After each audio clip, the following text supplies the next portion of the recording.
Minutes past 8 Central African time, and there's a lot of excitement in the studio right now because we have a legend in his own lifetime, and I don't use that word lightly.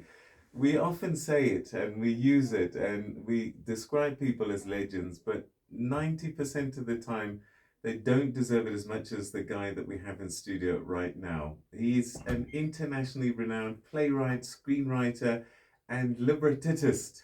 I'm going to find out what that is. And one of the most notable works is the award-winning musical Sarafina, which was nominated for 5 Tony Awards, has been performed all over the world. The musical won 11 NAACP Image Awards and ran for 2 years on Broadway before being adapted into a feature film on the music front. He's composed several music albums, including Stimula Sasezola and Woza, My Flo for Hloza. Now, this morning we celebrate Mbongeni Ngema's journey and also new music which is coming out today. And we find out what inspires his creative genius. Thank you so much indeed for joining us. It's such an honor and a pleasure to be able to talk to you. Oh, thank you so much. I'm so pleased and feel so honored to be sitting in front of you. You know, I always watch you on our television screen, and I say, this guy is so brilliant. Gee, thank you. I'm flattered. I mean, we were just talking before we came on air. It's been decades of work, but I would imagine for you, it seems like yesterday that you were writing your first play and writing your first musical, and so much has happened since. You know, it's actually more than 35 years ago, but it feels like it was yesterday. I still remember sitting on the piano writing the first song, Freedom is Coming Tomorrow, at my house in Davidton at the time. After several meetings with Mam Winnie Mandela, in Soweto at the time, the townships were on fire. And it feels like it was yesterday. Do you know what? Normally we start at the beginning and then work our way to the end, but I want to start at the end as in now because you have new music. And I just wonder, tell us a little bit about what we're going to be hearing from today and what inspired it. It's called Thina Bantu Abamnyama, We the Black People. It has been almost 30 years since Nelson Mandela casted his vote Enanda and became the first president of a free democratic South Africa. So much has happened in the country, so much has changed, but so much has not changed. We still see our people living in shacks. We still see our people standing in the street wanting to get a plate of food. So the song Thina Bantu Abamnyama is a reminder to the leadership that, guys, do not relax. Our people are still suffering. Our people are still starving. They cannot take their children to school. They do not have the money. Even when the children go to school, there is no food to feed the children. More than 60% of our people are living below poverty line. What is happening? Something has to change. We need a new leader who is going to be really embedded and interested in the plight of our people. We cannot continue to suffer like we're suffering as Black people. And when I hear you talking like this, and I look back at your career now, one gets a sense that the music that you wrote, the plays that you wrote, were inspired by what was going on around you. And in many ways, you were always commentating on the things that you saw. Absolutely. An artist for me is a mirror to society. You just have to put a mirror and look at what society is about and what society is doing, and then try and articulate that, because artists, ngesizulu kuthiwa imbongi, they articulate what the community cannot be able to articulate themselves. And that's what I've always been doing. And it inspires me to look at my people because I love black people. Mm. I'm a black person, and I'm proud that God did not make a mistake by making me a black man.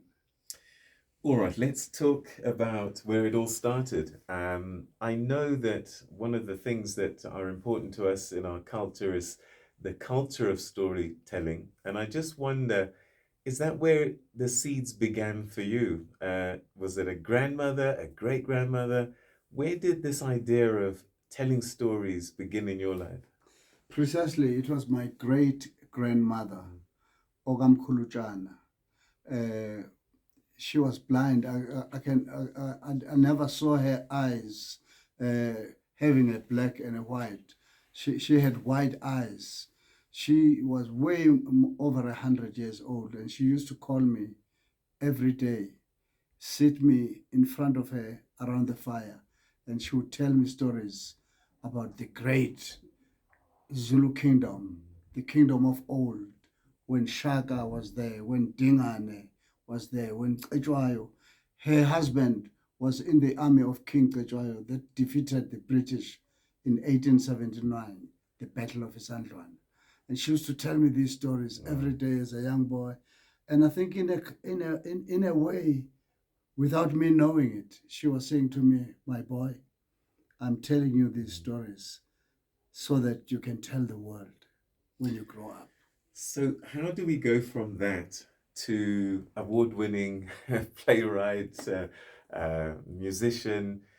Where did you first pick up an instrument, and who taught you? I know you played guitar at the beginning. Yes. Well, my father was a guitar player, but not a professional guitar player, because those days it was unheard of that one could live through music. He was a policeman, but when he was at home with us as his children, he would play the guitar. And at 11 years of age, I started picking up the guitar, emulating him. But also, those were the great days of the heydays of the Beatles. I used to listen to those songs played by the Beatles, Paul McCartney, Ringo Starr, George Harrison, John Lennon. And then we would go to weddings, we would go to parties. I was the youngest member of the band, and we played those cover songs, and that's how it all started. Then later on, then Mahlatini and Mahotela Queens came by, and wow, it was so great to listen to Mahlatini and Brasilo and Intomi's Manje Manje. Yeah, that's how it all started. So then, when did you decide, I need more than just playing cover music? I need more than just playing my guitar. I want to create. What was that moment, and what was in your mind? I know we saw then Sinamali as one of your first works. How did you get to the point to say, I want to be a creator? Well, it all started, I think I was around 14, 15 years of age. A friend of mine, Laki Mavundla, introduced me to theater. I didn't know what theater was about. He wrote a play, and he said, come and write music for my play. And that's how I said, wow, this thing is exciting. And then I saw Gibson Cantor's plays, his early plays, Sikalo and How Long. And then I went to Gibson Cantor in Durban. I said to him, please, I want to join your company. And he answered me, he said, in one sentence. He said, 1433 Pioneer Avenue, Dube Village, Soweto. Wow. And the very next month, I was in Dube, in Soweto, and I started with Gibson Cantor. And then you developed your own style. And I just wonder, again, how one trusts that this journey I'm taking, these choices I'm making, are what I need to do. Because you started to move in a direction that people hadn't gone before with your music, and to end up on Broadway. Yes, I was a crazy young man. I came to Johannesburg, didn't even have a place to sleep. I used to. So many families in Soweto, they all say, "Lomfana wa kulela la." We brought up this boy. I used to live in Pimville, in Mufulo, in Orlando, in Dube. everywhere in Zondi because I didn't have a place to sleep. So I did not have one home. But throughout that journey, I started experimenting on my new theater craft. And coupled with the fact that I used to be arrested so many times as a political activist during the days of Steve Biko, uh, right up to 1976 Soweto uprisings, that also shaped my political life, not only as an artist, but also as a political activist. And I said to myself, well, my experiences in jail and my experiences in the liberation struggle, I can also couple them together with my artistry. And that's how we ended up, myself and Percy, writing Woza Albert, which was about what if Christ come to South Africa and sees this mess that's happening. And it became an international phenomenon. And then after that, I threw on my prison experience and wrote Asinamali, a piece about jail life. And then Sarafina, well, I was in New York at the time, when the idea first came. Paul Simon was beginning to do Graceland, and he was talking to myself and other friends of mine that he wants to involve South African musicians, and he did Graceland. And at the time, I came back to Soweto with Mam Winnie Mandela. We used to go to funerals every weekend because our people were being killed every day. And one day, I was with Mam Winnie. She was cooking in her kitchen. I was standing next to her, and I said to her, Mama, what do you think will finally happen to this country? And she stopped stirring the pot and she looked at me in the eye and she said, Mbongeni, I wish I had a big blanket to cover the faces of the little ones so they do not see the bitter end. And driving away from Mam Winnie's home that afternoon, the song just came to my mind, Freedom is Coming Tomorrow. And by the time I got home, I started writing what we now know as Sarafina. So, I mean, today is June 16, and in many ways, when I listened to Sarafina, it talks and one hears the resonance with the work that the young people were doing at the time. You were young yourself. Tell us about what it was like to be alive and young in 76. We were inspired. We had the fire inside our chests. We were fearless as young people. No matter how oppressed we were, I mean, how do you explain that white people had guns and they would point guns at us and we would pick up a dustbin lid and a stone in one hand and face the bullets? It's the fearlessness of the children that in a way has no sense. It's senseless.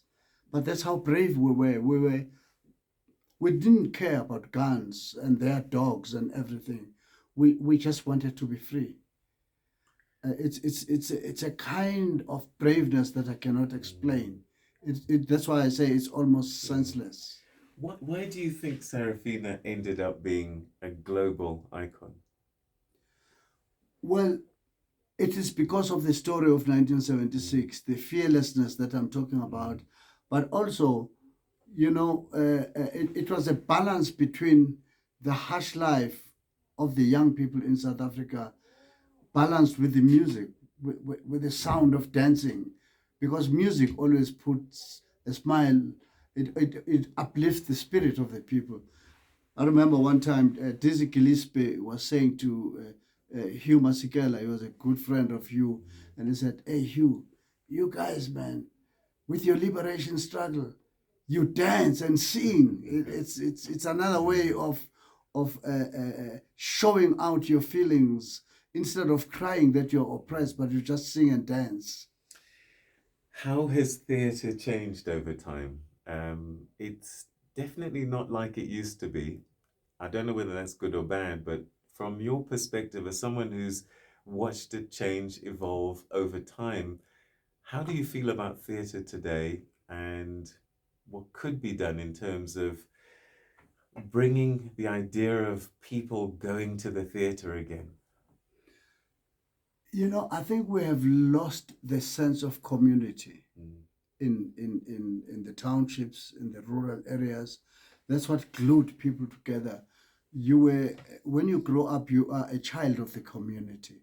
That's why a father from next door, if you are doing something wrong, would not wait to tell your parents. They would discipline you there and then because you were brought by the community. And our theater represented the community that we came from. And I think we are beginning to lose the sense of the community. Everyone is for himself or herself.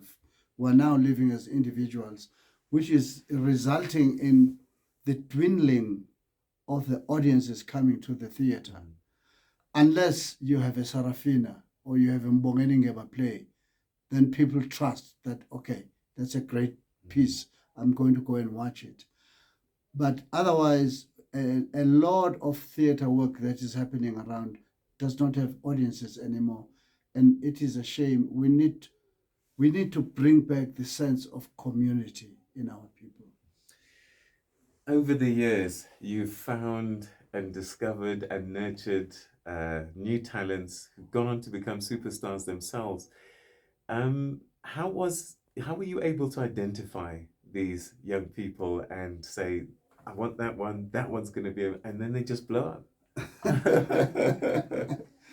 I don't know how to explain it, but I think it's something that is inside me that makes me look at a person and say, oh, this one can do it. I remember first time when I told Leleti that she is going to be an actress because she had never acted before. She almost cried. I said, no, not me, not me. You know, firebrands like Somizi, who would always be hanging around in rehearsals when I was working with the troupe of Sarafina until he himself ended up being in Sarafina. I think it's a gift that God gave me to be able to identify talent, which brings me to what I'm now doing. I have started my new school, the Mbongeni Ngema Academy for Performance Excellence, which I am launching in Durban in September, and we're going to spread it throughout the country to really harness the talents of the youth of South Africa. As we start to wrap up this conversation, we know that there's a new song out today. Very excited, and we look forward to hearing that. You talked about this project that you're working on, the School of Excellence. What's in the next decade? What do you still have to do? You know what my passion is? I would love to see in the next decade the children that I've taught mounting their own production and invite me, and I sit in the auditorium and I say, wow, well done. That's me. Fantastic.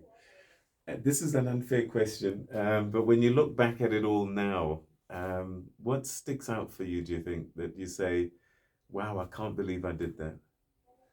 You know, I can't believe, when I was a kid, I used to say, one day I'll be a star. Please write my name on the banner so that people can remember my name. I can't believe that I actually achieved that people can remember my name. Well, we are so grateful that you decided to follow your heart and your spiritual calling and do the work that you've done. You've entertained us and amazed us for decades. And we wish you the best with this latest one and the projects ahead. Thanks for your time. Thank you for joining us. Thank you.